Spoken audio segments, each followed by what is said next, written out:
Walang masama sa pagkakaroon ng ambisyon sa buhay. Pero minsan dinadala tayo nito sa kapahamakan. Lalo na kung hindi pala mapagkakatiwalaan ang mga taong tumulong sa atin.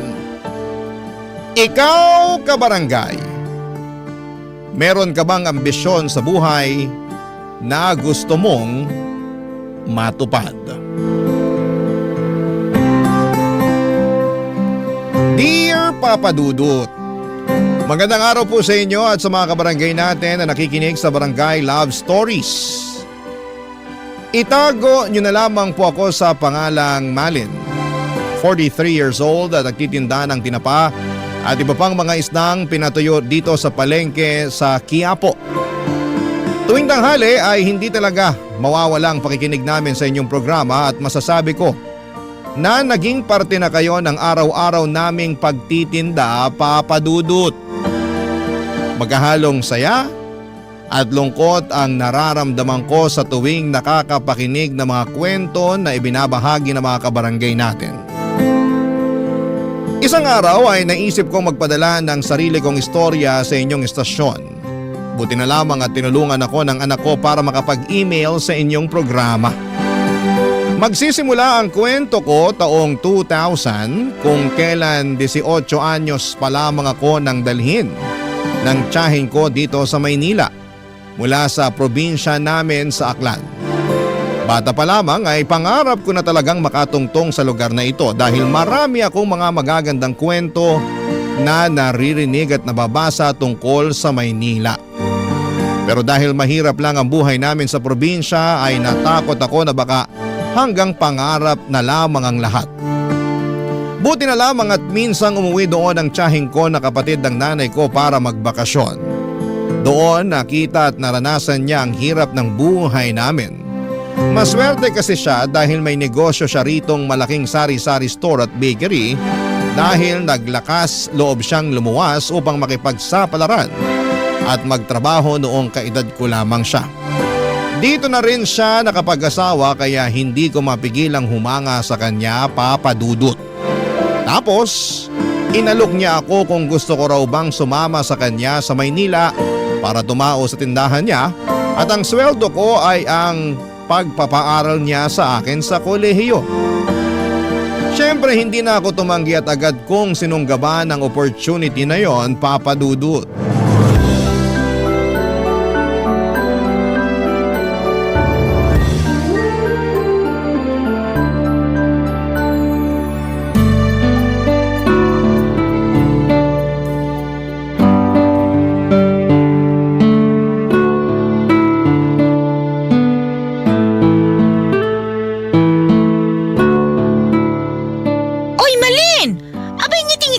Yung mga customer, baka isipin ng mga yan na tinatarayan mo sila. Hala, nginingitian ko naman po sila, Chang. Mabuti, pero kausapin mo pa rin. Para naman maging close mo. Mga suki ko na yan, mga yan eh. Dito lagi bumibili sa tindahan ko. Minsan nakikipagkwentuhan talaga yung mga yan.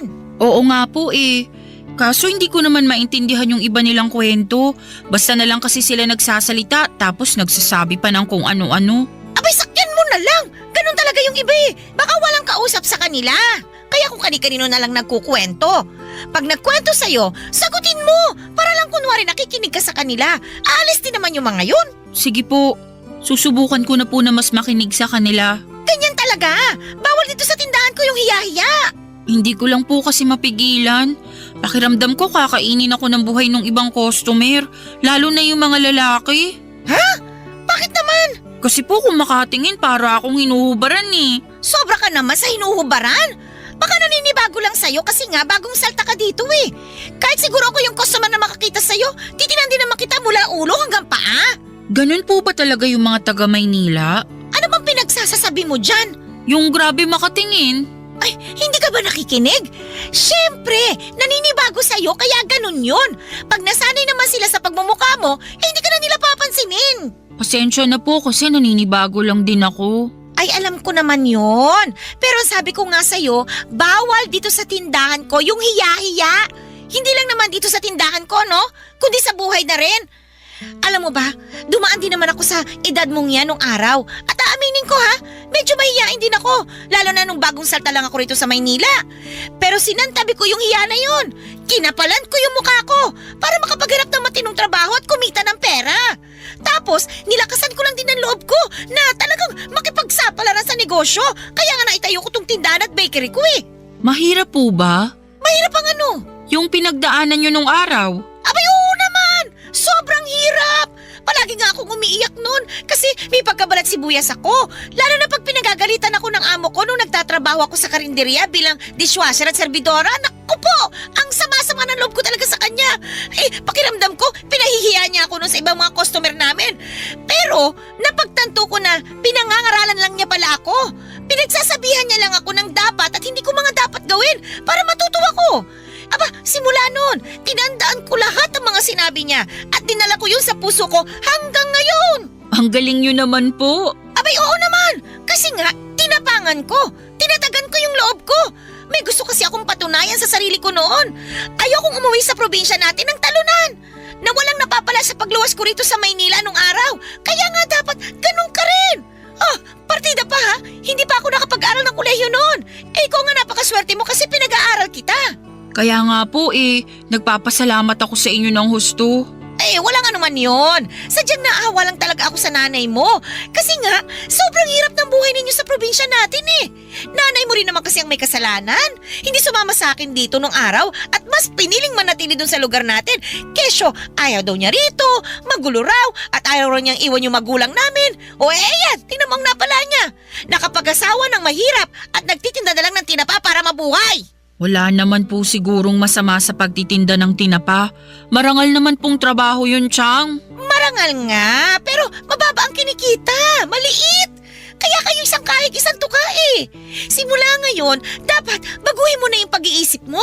Dapat, kung magkakaroon ka ng ambisyon, abay taas-taasan mo na. Nagkakaintindihan ba tayo? Opo, naiintindihan ko po lahat ng mga sinabi nyo. Ay, mabuti naman. Ayoko sa lahat yung mahina ang kukote at saka mabagal umintindi. Ayusin mo ha? Binida pa naman sa akin ng nanay mo na matalino ka raw. Pangako po na aayusin ko na yung pagtatrabaho ko rito at saka yung pag-aaral ko po. Mabuti naman, dapat lang. Wag na wag mong sasayangin ang oportunidad dahil minsan lang yan kung dumating sa buhay natin.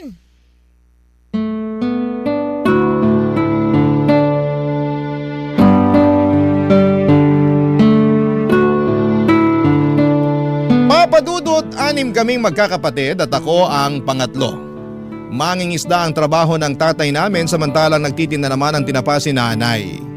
Sa aming magkakapatid, ako lang talaga ang may pangarap na makapunta sa Maynila kaya nga pinilit kong makapagtapos ng high school kahit na napakahirap ng buhay namin. Bata pa lamang ay tumutulong na ako kay nanay sa pagtitinda ng tinapa para kahit papaano ay may pambaon ako. Sa kabila ng lahat, isang kahig at isang tuka pa rin ang pamumuhay namin. Kaya nga malaki ang pasasalamat ko sa tiyahing ko na sumalba sa akin sa sitwasyong kinakalagyan ko sa probinsya namin. Pakiramdam ko ay binigyan niya ako ng panibagong pag-asa na magpatuloy sa buhay at mangarap ng malayo katulad niya. Strikta si Tia at kahit na pamangkin niya ako ay tauhan lang din ang trato niya sa akin. Katulad ng isa ko pang kasamahang tendera. Wala pong special treatment kumbaga dahil gusto raw niyang matutunan ko ang mga bagay sa Maynila at paghirapan ng bawat sentimo na ginagastos niya sa pagpapaaral at pagpapakain niya sa akin. Wala namang kaso yon dahil alam kong hindi pinupulot ang pera, papadudot. Ang moto nga ng tiyahing ko sa buhay ay isang malaking kasalanan ang mamatay na mahirap. Hindi nagtagal ay naging moto ko na rin yon sa buhay. Habang nagtatrabaho ako sa tindahan ay pumapasok ako sa isang university sa Maynila at kumuha ako doon ng kursong may kinalaman sa pagnenegosyo. Dahil gusto kong magtagumpay sa larangan na yon pagdating ng araw. Kapag walang klase ay abala naman ako sa pagtatrabaho sa tindahan ng tiyahing ko at kahit na nakakapagod ay iniisip ko na lamang na magbubunga rin ang lahat ng pinaghirapan ko pagdating ng panahon. Sabi nga ng nanay ko ay hindi naman sa lahat ng araw ay nagtatanim tayo. Darating din daw ang takdang panahon na aanihin natin ang lahat ng tinanim natin. At yun lang ang palagi kong iniisip. Kaya nga nagsikap talaga ako sa pag-aaral at nagsipag sa pagtatrabaho, Papa Dudut.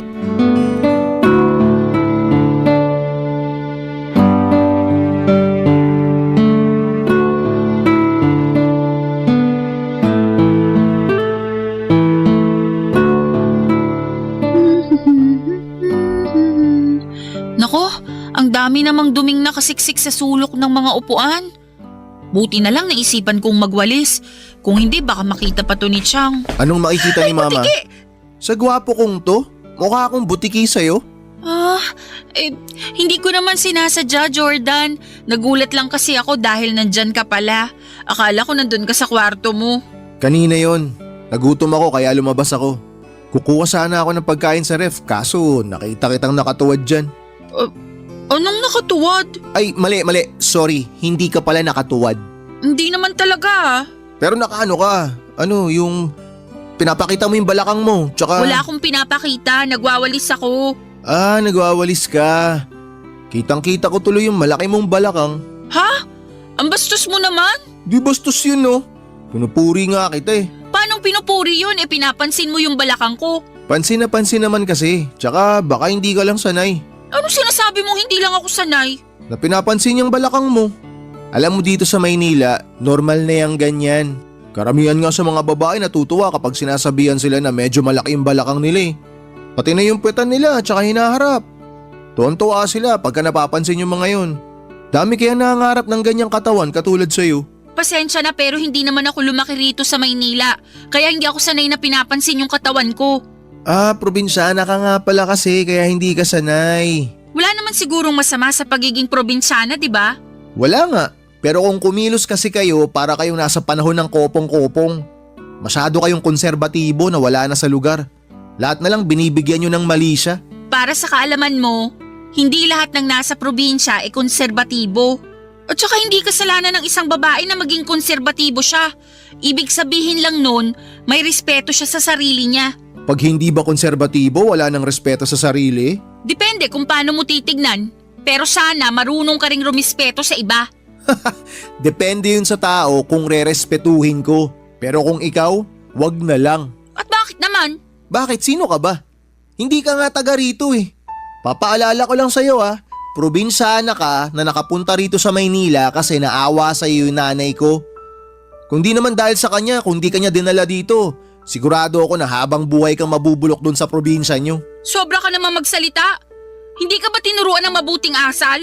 Di kasi halata sa'yo eh. Wala ka bang naintindihan sa mga sinabi ko? Depende sa tao kung sino ang rerespetuhin ko. Malas mo, hindi ka kasama dun. Arte-arte mo, hindi ka naman maganda. Anong sabi mo? Hindi ka na nga maganda, bingi ka pa. Alam mo, buti na lang, makurbay ang balakang mo. Kaya pwede na rin. Anong pwede na rin? Napakabastos mo naman. Oy, kumalma ka nga. Nagbibiro lang ako. Hindi nakakatawa yung biro mo. Nakaka-offend kaya. Ganyan pala mga probinsyana, no? Walang sense of humor. Bastos ka talagang magsalita. Hindi ako bastos. Sensitibo ka lang. Ay nako, makakuha na nga ng pagkain dito sa ref. Wow, hindi lang malaki. Malambot din. Napakabastos mo! Isusumbong kita kay Jack! Sige, subukan mo. Malalagot ka sa akin. Bakit? Anong gagawin mo? Malalaman mo kapag nagsumbong ka. Kaya kung ako sa'yo, isara mo yung bunganga mo. Yan, ganyan. Manahimik ka. Kung ayaw mong gumulo yung buhay mo dito. Hoy, makinig ka. Mula ngayon, matuto kang iayon yung kaartihan mo sa ganda mo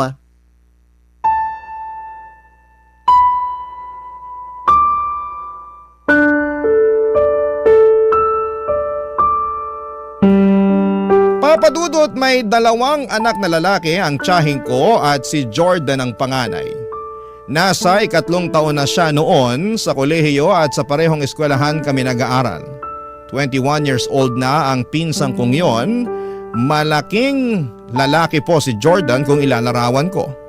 May itsura pa at hindi ko gusto ang galawan lalo't may pagkamayabang ito. Napapatanong nga ako sa sarili ko noon kung ganon talaga ang mga kalalakihan na pinanganak at lumaki sa Maynila. Yun bang presko ang ugali at may pagkahambog? Hindi naman sa nilalahat ko, Papa Dudut, pero ilan din sa mga kaklase ko, mapa lalaki man o babae, ay ganon ang pakikitungo sa akin. Sa totoo lang ay hindi ako komportable kapag nasa paligid ako ng pinsang kong si Jordan. Kakaiba kasi siyang tumingin at pakiramdam ko ay binabantayan niya ang bawat galaw ko. Noong una iniisip kong baka gusto lamang niya akong makilala ng mas malalim dahil nga sa magpinsan kami. Kaya nga lang habang tumatagal ay kinukutuban ako ng hindi na maganda sa kanya. Sa kabila ng lahat ay pinilit kong isantabi ang nararamdaman kong yon dahil ayaw ko siyang pag-isipan ng masama. Kahit minsan na nga na nabastos niya ako, Papa Dudut. Barangay Love Stories. Barangay Love Stories. Papa Dudut, may 2 palapag ang bahay ng tiyahin ko. At may maliit akong kwarto sa bahay nila na nasa unang palapag. Habang nakatira doon ay nakatoka ako sa paglilinis ng bahay tulad ng paghuhugas ng pinggan, pagwawalis ng sahig at paglilinis ng CR bago ako pumasok sa eskwelahan. O di kaya ay magtinda sa tindahan nila. Magkahiwalay ang tindahan at bahay ng tiyahin ko pero hindi naman malayo ang pagitan noon sa isa't isa. Nilalakad ko nga lang yon ng 3 minuto at nasa may bukana kasi yon ng barangay kung saan sila nakatira. Bale, ang pasok ko noon sa eskwelahan ay 5 araw na pare-parehong nagtatapos ng 3:00 ng hapon. Tapos nagjo-duty naman ako sa tindahan ng tiyahin ko bandang 4:00 hanggang 10:00 ng gabi. Umuuwi muna ako sa bahay nila para magpalit ng damit at magwalis ng sahig o di kaya ay maghugas ng pinggan. Pagka-uwi ko ng 10:00 ng gabi ay saka pa lamang ako mag-aaral kung may kailangang mapag-aralan o di kaya ay mag-aasikaso para makatulog na. Kaya lang isang gabi ay may nangyari na hindi ko po lubos na inaasahan.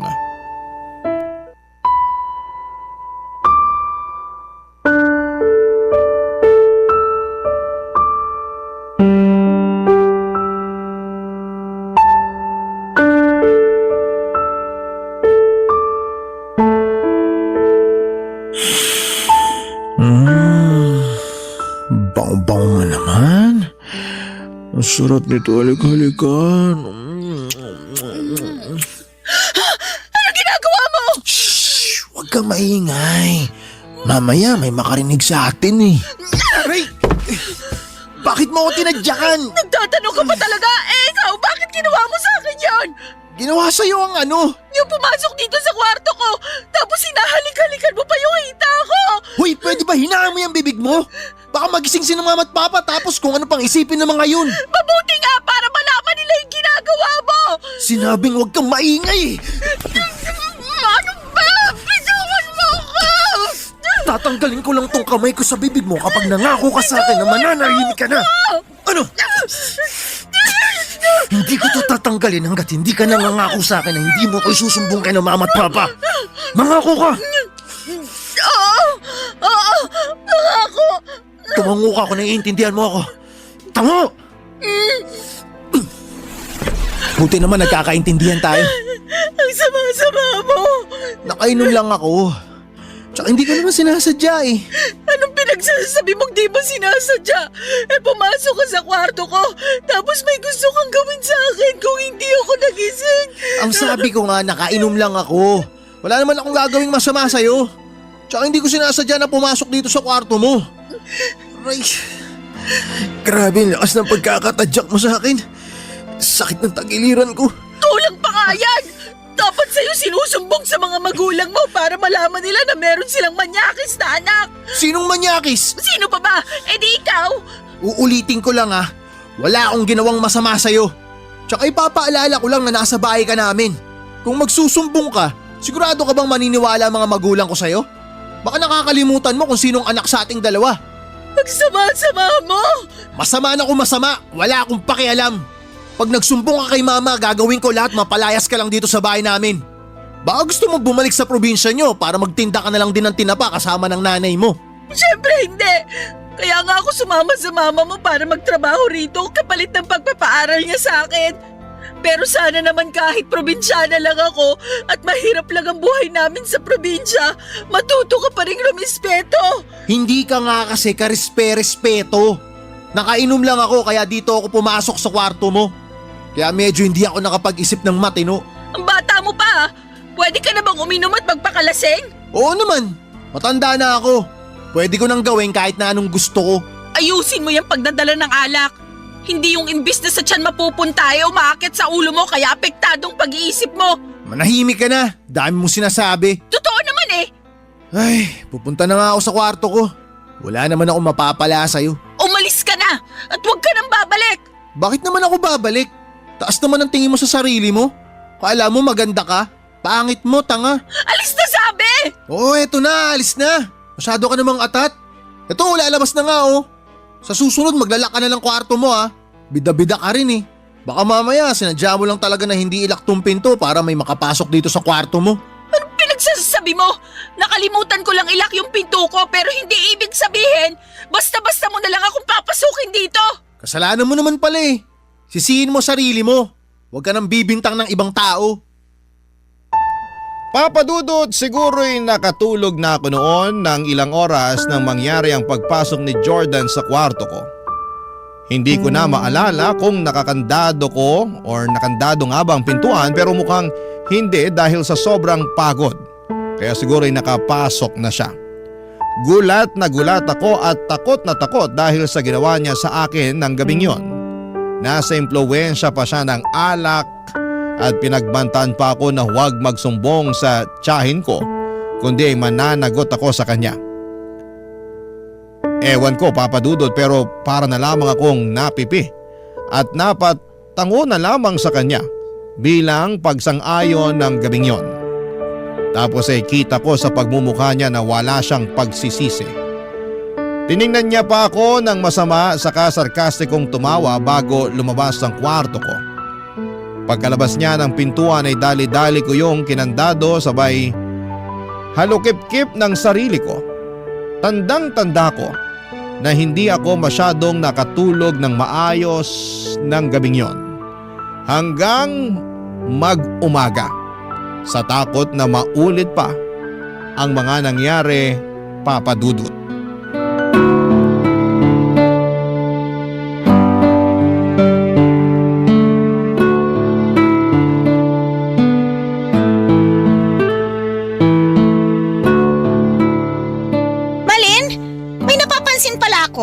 Ano po yun? Magkaaway ba kayo ni Jordan ko? Po? Ay nako, ang bingi-bingi mo namang bata ka. Pasensya na po. Ang sabi ko, kung magkaaway ba kayo? Hindi naman po. Bakit po? Hindi ko kasi kayo nakikitang nagpapansinan eh. Hindi mo kinakausap yung anak ko. Magpinsan naman kayo ah. Kaya napaisip ako kung magkaaway ba kayo o ano. Kinakausap ko naman po si Jordan kung may sasabihin ako sa kanya. Pero kung wala naman hindi ko na siya kailangan kausapin. Ah, ganun ba? Opo.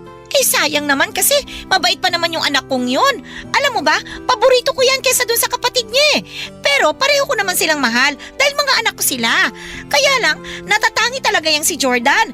Lagi ko nga yung ipinagmamalaki sa mga kumari at mga suki ko. Okay po. Anong okay po? Yan lang ba ang sasabihin mo sa dami ng mga sinabi ko? Wala naman po akong ibang masasabi tungkol kay Jordan, kaya sumang-ayon na lang po ako sa inyo. Sa bagay, tama ka rin naman. Ay nako, ipinagmamalaki ko talaga yung anak ko na yon. Napakasipag sa pag-aaral, mabait, simula pagkabata, masunurin yan, at saka marunong rumispeto. Ano ba yung binubuntong-buntong hininga mo dyan? Naiinis ka ba? Sorry po, hindi ko lang napigilan. Bakit ka naiinis? Kanino? Sa akin ka ba naiinis? Ha? Opo, kasi kung makapagsalita kayo, kung makapagsabi kayo ng mabait at marunong rumispeto yung anak nyo, parang kilalang-kilala nyo na siya. Ha? Anong sabi mo? Kung alam nyo lang sana yung ginawa ng magaling yung anak, baka magbago yung tingin nyo sa kanya. Bakit? Ano bang ginawa ng anak ko? Tsaka kanino? Sa'yo? Opo. Teka, bakit ka ba umiiyak dyan? Ano bang ginawa sa'yo ni Jordan? Binastos niya ako nung bagong dating pa lang ako rito. Tapos nung nakaraang gabi lang pumasok siya sa kwarto ko para pagsamantalan. Bakit niyo po ako sinampal? Oo, kasi abay pinagbibintangan mo yung anak ko eh. Hindi ko po pinagbibintangan si Jordan. Totoo pong ginawa niya yun sa akin. Hindi ako naniniwala sa mga sinasabi mo. Gumagawa ka lang ng kwento. Bakit ko naman po gagawin yun? Ako nga yung agrabyado rito. Anong ikaw? Hoy, maghinay-hinay ka sa pagbibintang mo, Malin, ha? Hindi ganyan ang pagkakakilala ko sa anak ko. Hindi ka ba nakikinig sa mga sinabi ko? Mabait si Jordan! Marunong siyang rumispeto! Akala nyo lang yon, pero may tinatagong kabanyakan yung anak nyo. Pag hindi ka tumigil, palalayasin kita sa pamamahay ko! Ako na nga po yung naagrabyado. Ako pa yung palalayasin nyo. Malamang! Alangan naman yung anak ko. Anak ko yun. Ikaw ay pamangkin ko lang. Kaya anumang oras, pwede kitang pauwiin sa probinsya natin. Please po, huwag niyo akong pauwiin sa amin sa probinsya. Ayoko po doon. Oh, ayaw mo pala pero bakit ganyan ang ugali mo? Kami na nga nagpatira sa'yo rito. Sinisiraan mo pa yung anak ko. Abay, napakawalang utang na loob mo naman. Hindi ko po sinisiraan ang anak niyo. Paninirang puri yan. Tsaka wala ka namang ebidensya eh. Sigurado ako na napanaginipan mo lang yon. Ganyan din ako nung kaedad mo. Madalas akong bangungutin. Tapos akala ko nangyari talaga sa akin sa tunay na buhay. Pero panaginip lang pala ang lahat. Hindi po yun panaginip. Alam ko po. Sigurado po ako. Panaginip lang yon. Baka masyado ka lang pagod. Nung natulog ka, kaya na naginip ka ng masama. At saka, akala mo ba, hindi ko napapansin yung pagiging lutang mo? Po? Ano naman pong kinalaman nun? Malaki! Kasi nakikita ko na napakabagal mo mag-isip. Kapag may mga customer tayo, hindi mo kaagad naaasikaso kasi nakatulala ka lang dyan. Siguro nga dahil puyat ka. Ayusin mo kasi yung tulog mo. Papadudot, hindi ko na napigilan ang bibig kong makapagsabi ng totoo para kontrahin ang mga sinabi ng tiyahing ko tungkol sa anak niya. Alam kong nangako ako sa pinsang ko na mananahimik pero sa tuwing nakikita ko siya sa bahay, ng tiyahin ko ay bumabalik yung mga kasalanan niya sa akin. Bukod doon ay mukha rin naman siyang hindi nagsisisi. Kaya nga hanggat maaari ay ginagawa ko ang lahat ng paraan para lamang hindi magkaroon ng interaksyon sa kanya. Pero imposible naman yon dahil nakatira kami sa isang bubong, kaya nga alam kong mapapansin ng tiyahing ko na iniiwasan ko si Jordan. At dahil tinanong na niya kung bakit ay nasabi ko na nga ang kadahilanan. Pero laking gulat ko nang magalit sa akin ng tiyahin ko. Tinawag niya akong sinungaling at inakusahang gumagawa ng kwento. Kaya naman nasaktan ako ng husto, Papa Dudut. Mas masakit pa yung naramdaman ko sa kaloob-looban ko kesa sa sampal na ibinigay niya sa akin, Papa Dudut. Barangay Love Stories. Barangay Love Stories. Papa Dudut, dahil sa mga nangyari ay nagbago na lang bigla ang pakikitungo sa akin ng tiyahin ko. Akala ko nga ay papalayasin na niya ako sa kanila pero hindi naman pala. Pinag-aral pa rin niya ako at nagtatrabaho pa rin ako sa tindahan niya. Pero lalo niya akong trinato na parang hindi na niya ako kaano-ano, kaya naman labis akong nalungkot, Papa Dudut. Inisip ko pa nga na sana nananahimik na lamang ako at pinalagpas ang ginawang kabastusan ng aking pinsan at sana'y hindi ko na lang sinabi sa tiyahin ko. Mabilis na lumipas ang 4 na taon nang makapagtapos na ako sa kolehiyo. Plano ko na noong maghanap ng ibang trabaho para makaipon ng pera at makabukod na, pero hindi naging ganon kadali ang pakikipagsapalaran ko sa paghahanap ng mapapasukan, kaya sa bahay pa rin ang tiyahin ko ako umuwi. Tumutulong pa rin ako sa tindahan niya nang walang bayad. Hindi na sa bahay nila nakatira si Jordan matapos nitong makipag-live-in sa girlfriend nito 1 taon pagka-graduate niya sa college. Kaya nga aminado ako na nakahinga ko ng maluwag dahil hindi ko nakasama sa iisang bubong ang manyakis kong pinsan. Isang araw ay nag-decide ang tiyahing ko kasama ang tiyo ko at anak nilang bunso na umuwi ng probinsya ng kanyang asawa sa Samar dahil meron daw emergency doon. Hindi ko na alam kung ano yung emergency pero sa akin nila ibinili ng bahay nila. Nabantayan ko raw hanggang makauwi sila. Wala naman problema sa akin yon lalo't 5 araw lang naman sila doon. Kaya lang nung huling gabi na nila sa probinsya ay umuwi na lang sa bahay si Jordan. Nalasing na naman. At ako kaagad ang pinagdiskitahan niya matapos ko siyang pagbuksan ng pinto. Tinulak niya ako sa sofa at agad na pinatungan. Pero bago pa siya may magawa sa akin ay natuhod ko na ang kanyang pagkalalaki. Tapos mabilis akong tumakbo sa kusina para kumuha ng kutsilyo sabay tutok sa kanya. Doon na siya nahimasmasan at nakipag-areglo sa akin. Nagsorry siya at nakiusap na ibaba ko na ang kutsilyo. Wala naman talaga akong plano na saksakin siya pero namumuro na siya ng mga panahong yon. Nagawa lang daw niya yon dahil nilayasan daw siya ng kinakasama niya pero hindi ko na siya pinakinggan. At agad akong nagkulong sa kwarto ko ng gabing yon. Kinabukasan ay maagang dumating si Tia sa bahay Papa Dudut.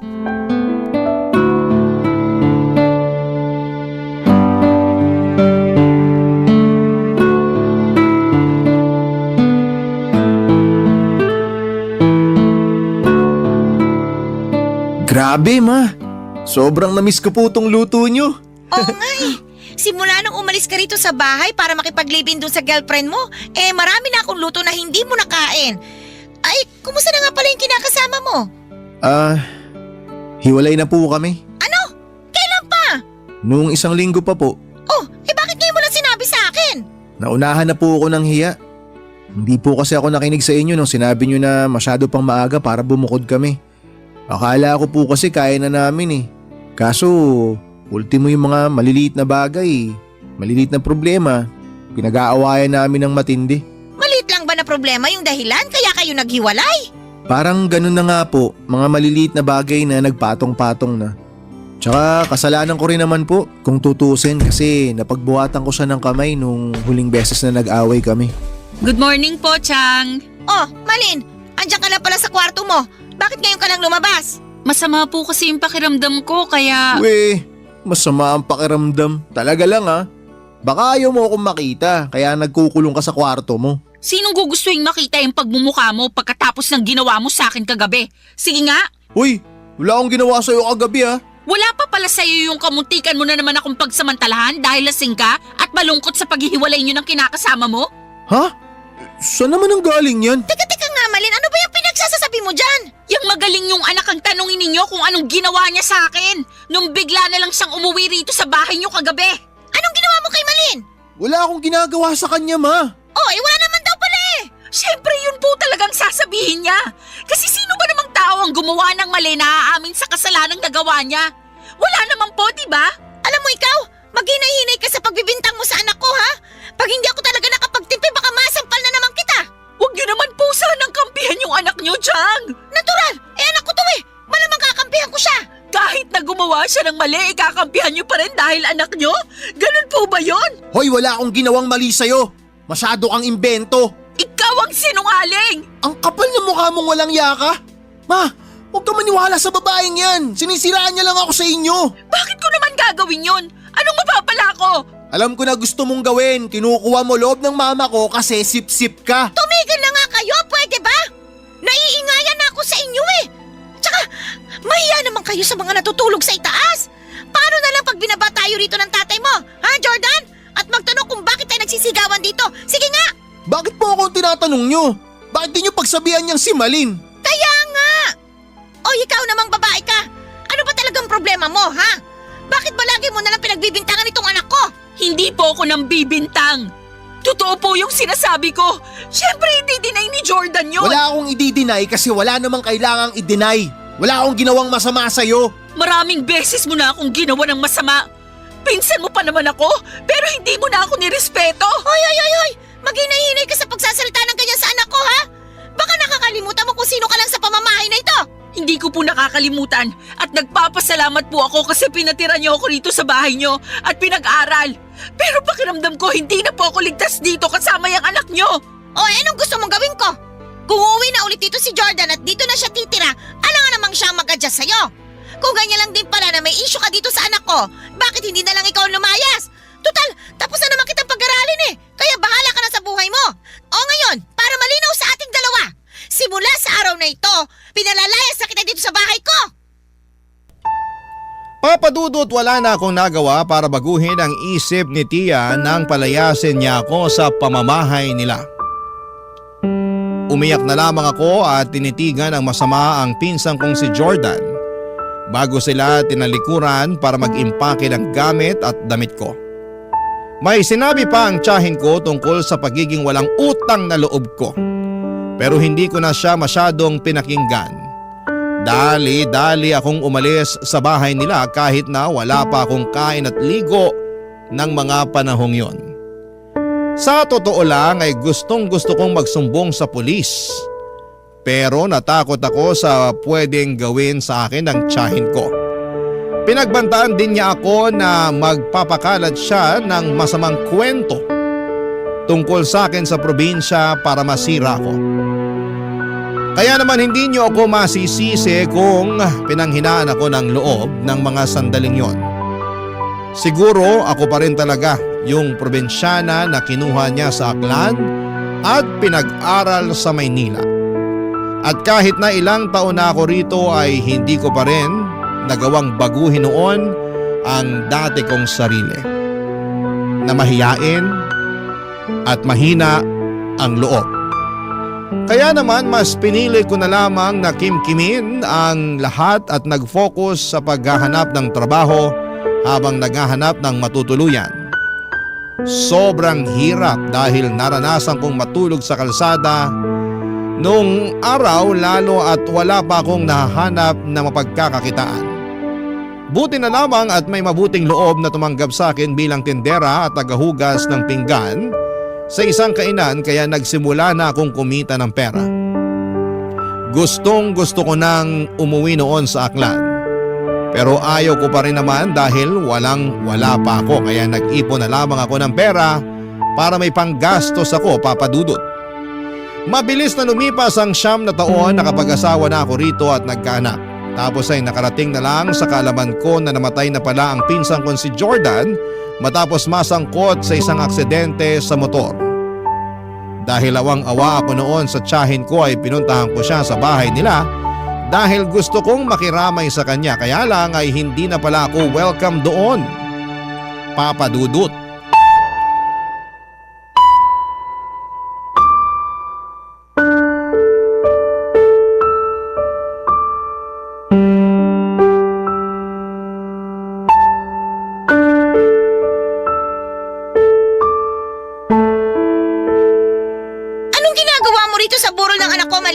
Gusto ko lang naman pong makiramay sa pagkamatay ni Jordan kaya nagpunta po ako rito. Pero alam mo ba na hindi ka na welcome sa pamamahay ko simula nung pinalayas kita? Kaya ewan ko na lang talaga sa kung anong klaseng kakapalan talaga na mukha ang meron ka para bumalik ka pa rito. Kung ano man po yung hindi natin pagkakaunawaan nung araw, ikalimutan na lang po natin. Magkapatawaran na po tayo. At saka nandito ko kasi malungkot ako dahil wala na ang pinsan ko. Anong malungkot? Akala mo ba maniniwala ako sa sinasabi mong yan? Baka ang ibig mong sabihin masaya ka kasi sa wakas namatay na yung anak ko. Hindi po totoo yan. Hindi raw totoo, pero alam kong yun ang matagal mo nang gusto mangyari sa kanya. Kahit kailan hindi ko po hiniling na mamatay si Jordan. Kahit na ginawa niya ako ng masama. Saka hindi po ba kayo nakikinig? Kalimutan na natin yung nangyari noon at magkapatawaran na tayo. Napatawad ko na po si Jordan. Matagal na panahon na. Pwes, hindi ako ganun kadaling magpatawad. Lalo na sa katulad mong walang utang na loob sa akin. Alam mo, nito ko lang napagtanto na may sa demonyo ka pala. Ano pong sinasabi niyo? Na anak ka namang kukulam. Kasi may dala kang sumpa sa pamilya namin. Simula nung umalis ka, nagkanda-leche-leche na yung buhay namin. Halos malugi na yung tindahan at bakery ko.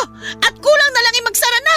Mabuti na lang kahit papano na ilaban ko. Kaya nakakabalik pa rin sa akin yung puhunan ko kahit paunti-unti. Tapos yung mister ko, nagkasakit ng malubha. Kaya kinailangan siyang operahan. Yung anak kong pangalawa, nakabuntis naman. Kaya hindi nakapagtapos ng kolehiyo. Tapos ngayon, namatay naman si Jordan.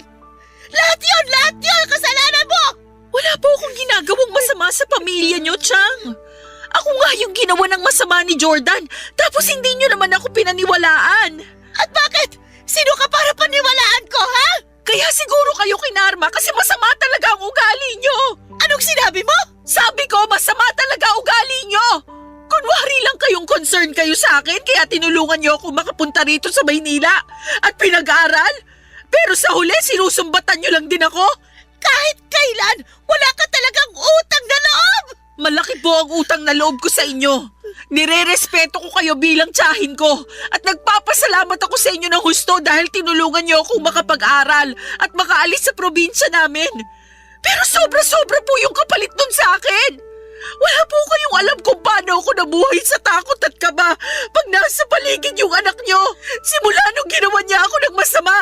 Tapos kayo na inaasahan kong magiging kakampi ko, hindi pa naniwala sa akin. Kung ano-ano rin pong masasakit na salita ang sinabi niyo sa akin na kinimkim ko lang sa dibdib ko kasi umaasa ako na mawawala rin yon. Kaya nga pumunta ako rito ngayon para makiramay sa inyo.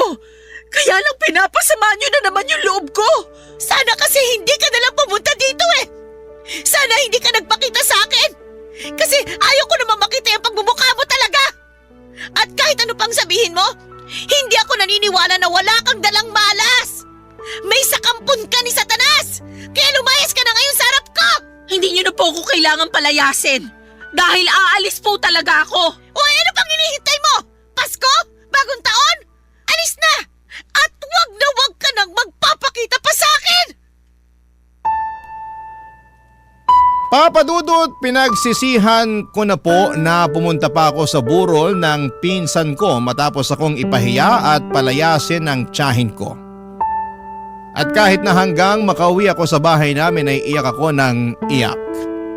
Nagsumbong agad ako sa asawa ko at sinabi niya sa akin na huwag na raw akong magpakita sa tiyahin ko o bumalik pa sa bahay nila kahit kailan.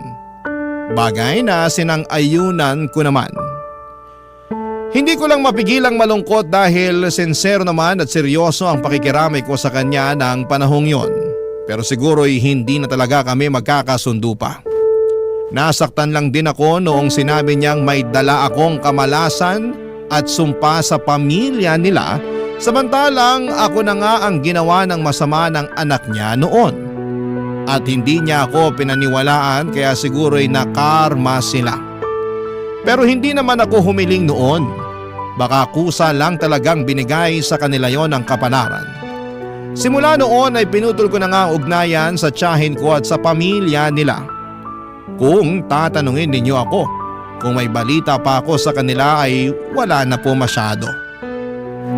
May naririnig po akong kwento mula sa iba naming kamag-anak na may sakit daw ang tiyahin ko pero hindi ko na po kinumpirma pa. Siguro may bahagi sa akin na natatakot nang magpakita sa kanya dahil baka sumbatan niya lang ulit ako at pagsalitaan ng masama at masakit. At ayoko na ulit na mangyari yon, Papa Dudut. Sa kasalukuyan, pamilya ko na lamang at negosyo ang iniintindi ko. Alam ko na hindi madali ang pinagdadaanan ko noong araw at sa kamay pa mismo ng kamag-anak ko. Pero nagpapasalamat pa rin po ako sa Diyos. Dahil hindi niya ako pinabayaan, Papa Dudut. Na sa tuwing nangyayari yon ay nililigtas niya pa rin ako. Kaya naman, sa kanya ang kapurihan. Hanggang dito na lamang po ang sulat ko, Papa Dudut. Maraming salamat po sakaling mapili po ninyong i-ere ang kwento ng buhay ko. God bless and more power sa Barangay Love Stories. Ang inyong forever kapuso at kabarangay, Malin. Barangay Love Stories. Barangay Love Stories. Anong say mo sa Barangay Love Stories na ito? Pagkwentuhan natin sa comment section yan. Nagustuhan ng iyong napakinggan? Ituloy yan via live stream sa www.gmanetwork.com/radio.